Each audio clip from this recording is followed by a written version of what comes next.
Well, well, well. Megan Elphick, fancy seeing you here. Lucy Robinson, what are you doing on the FEI YouTube channel? Well, Meg, we are here at the FEI Eventing World Championships in Pratoni 2022.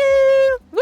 And we've actually found ourselves in the start box. It looks like we're about to do a course walk. I think that's exactly what we're about to do, because in the distance I can see 2 GB riders right now, so I think we should run along and follow them. Chase them down, speak to them, and then show these lovely people the entire course here at Pratoni.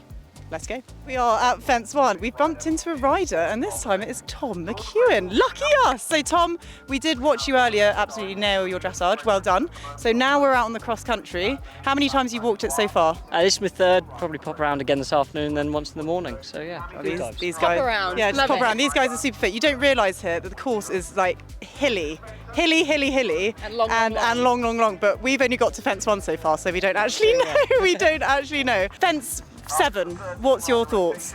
To be honest, it's an amalgamation of a load of fences that actually build you into it. There's a few that really let you travel and run, and then you've got Fence 7 obviously down that sort of half simulates the leaf pit at Burley.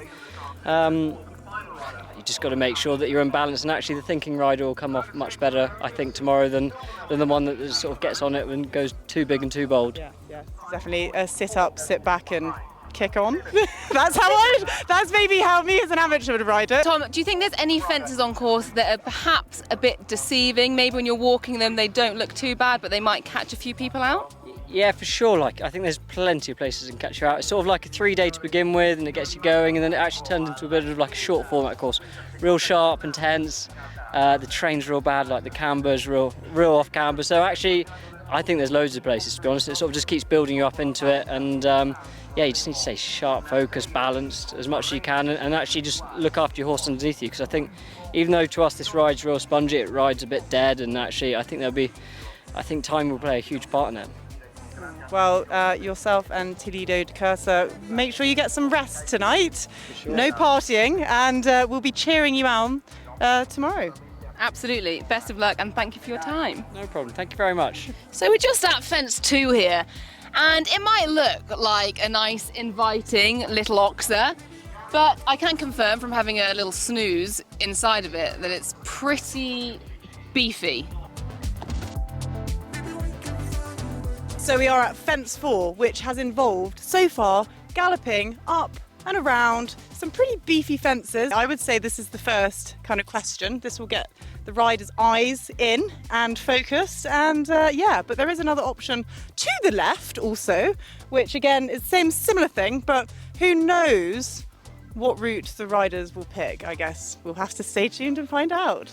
So we're at Fence 6 now, and this is an enormous triple bar, easily accommodates both Lucy and I, and then we're heading down the hill to our first combination on course, which is going to scare you more than this one. We've made it to the first combination on course, the Kep Italia slide, aptly named, and it's a 7ABC combination.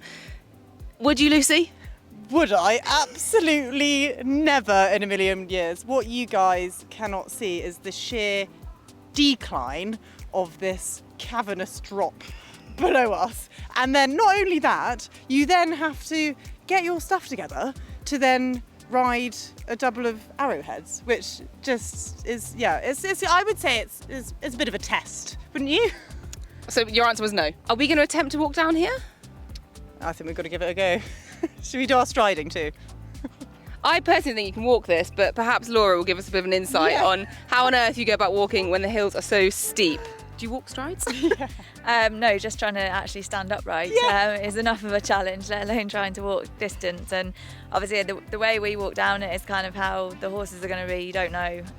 Short strides, long strides, running away with you. So I think the aim of the game is just to try and stay in the saddle and jump between the flags. A canter. Here we go. Cantering. Cantering's easier. Cantering sideways. Okay, we're going. Kick! This is massive! And we've arrived at the B element. Beautifully done. In style, of course.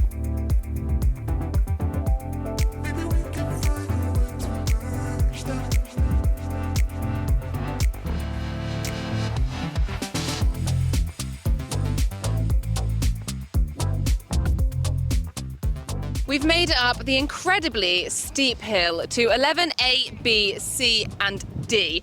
Little bit overwhelming when you first see all of these fences because there are several options, but we're actually stood in front of the D element for the straight route, a double of corners with cambering terrain off to the left there. But Luce, there are other options here, aren't there? Yeah, there are totally other options. It is a longer one. You will waste a lot of valuable time, tire the horses out. So it'll be really interesting to see who opts to jump what route.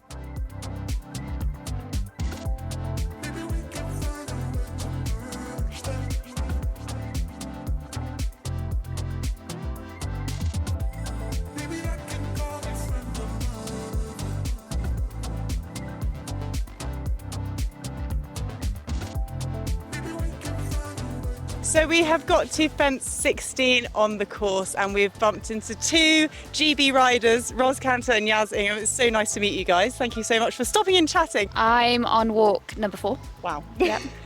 Walk number 3 for me. So were you, and you've got another one to go? Yeah, I'll definitely walk on my own tomorrow morning. Are you guys excited? Yes, I mean, the nerves always start to kick in at this point. So, yeah, excitement turns to nerves a little bit, and they'll definitely be going tomorrow morning. But yeah, I'm excited to give it a go. Lordship's Graffalo's a young horse, so it's all new experiences for him. But I love riding him cross country. I hope we've got a good partnership, and we'll have to see what happens. Fantastic. And Yaz, can you tell us a little bit about this combination behind us? Yep, so we have quite a big square ox here at 16A, and we're sort of running down the hill, and then we're on a sort of left bend on a 5-stride distance to quite a wide open corner there. It's on quite an acute angle as well, so we're going to have to be really good in the landing position here and make sure that we've got the right shoulders so they're not drifting out, and then look between the flags and off we go again, hopefully. Oh my gosh, it sounds far too complicated for me, and there's still plenty left to jump, isn't it? Because we're about halfway round. We are indeed, but obviously we have got the alternative route here. So what has to happen over the A element for you to suddenly decide, actually, I'm going long, and how quickly is that decision made as a rider? Hopefully very quickly in time to make it look like it was planned. No, I think if you had a bit of a trip or a stumble, or they fell on their knees or something like that, something went quite wrong, you lost your rein, something, then hopefully your brain kicks in and shouts long route fairly rapidly, and away you go.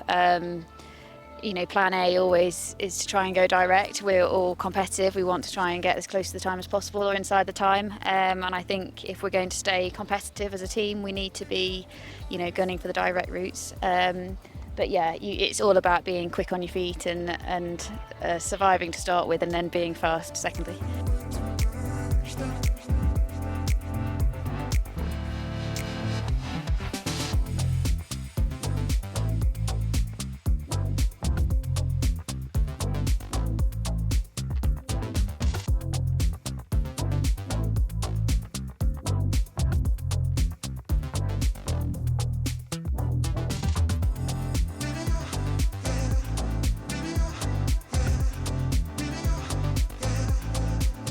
As you can see, we are clearly at the water complex, seeing as we are standing right in the middle of it, and we are standing to the line to fence 21A, which is behind us.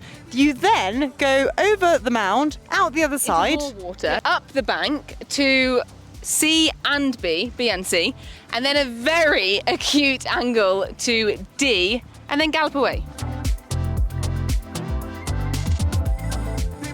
Here we are at fence 23, which is a rather sizable tricana. Just for reference, everybody, I'm 5'11", so this is quite a meaty ditch. Prior to this fence, when you've come out the water, they'll have galloped round over another big ditch with running water over the bottom. But these tricanas here, now they are riding frighteners, notoriously. However, for the horses, they can be a really nice let-up fence before they have to loop back round into the water yet again over a big log and a corner brush. So we've made it to the water for a second time after jumping the huge trachena, and a seemingly inviting log on the way in, but what you can't see standing there is the big drop on landing, and then of course the CD element after, which is a corner brush on an incredibly acute angle. If the riders aren't fancying this, or perhaps their first ride through the water didn't go particularly how they planned, they have got an alternative route where they go round the back, jumping a roll top back into the water with 2 jumping efforts in the water.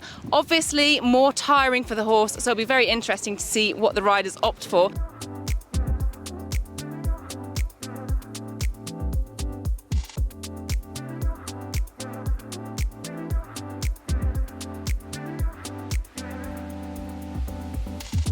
We have reached the penultimate fence on course, which is not just one fence. Oh no, they want to keep it interesting, and they have added a very twisty, turny, potentially, combination into the mix at this very, very late stage. Well, one from home. So Meg, can you please talk us through it? What is behind us here?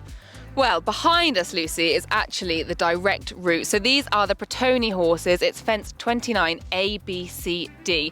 Riders can get away with just 2 jumping efforts going straight through that incredibly acute angle. However, if your horse hasn't got much in the tank at this stage, they can do a slightly longer route, but that will add a jumping effort. Hopefully everyone gets through clear and makes it to the final fence, which we're going to show you now.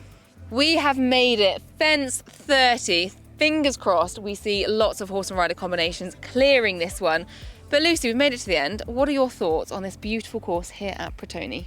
Well, Meg, I think it is absolutely fantastic. The scenery here is, the sunset behind us is amazing. One, which sets it off into a fantastic light, but the hills, the undulation, it's going to be a test. There's no doubt about it. You guys might notice, as I said, there is a sunset behind us. Therefore, the light has faded significantly, which means we've had to have a break in between our course walk because we were quite exhausted. And to think that these riders have walked it 3, 4, maybe even 5 times, I think that's pretty impressive. It is pretty impressive, and as you mentioned, the undulations here, what makes this track incredibly difficult is the way they've placed the fences with the terrain they have. I mean, look at fence 7, the slide, terrifying.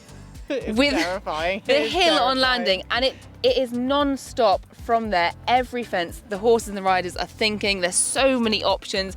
Until you get to fence 30, you cannot relax, can you? No, you can't, and I think that's just going to be the real make or break of this course, to be honest. We will be firmly cheering everybody on tomorrow, fingers crossed. But if you guys at home want to catch up with the action yourself, make sure you tune into the FEI TV, or you can wait for another very special video, because we have been up to lots today. We've done lots of interviews, the dressage has happened, we've got a new leader from when we started the day. So you need to make sure that you watch our next video on the FEI YouTube channel. And other than that, you just need to give this one a like, a comment, make sure you subscribed, and we will see you for the next one.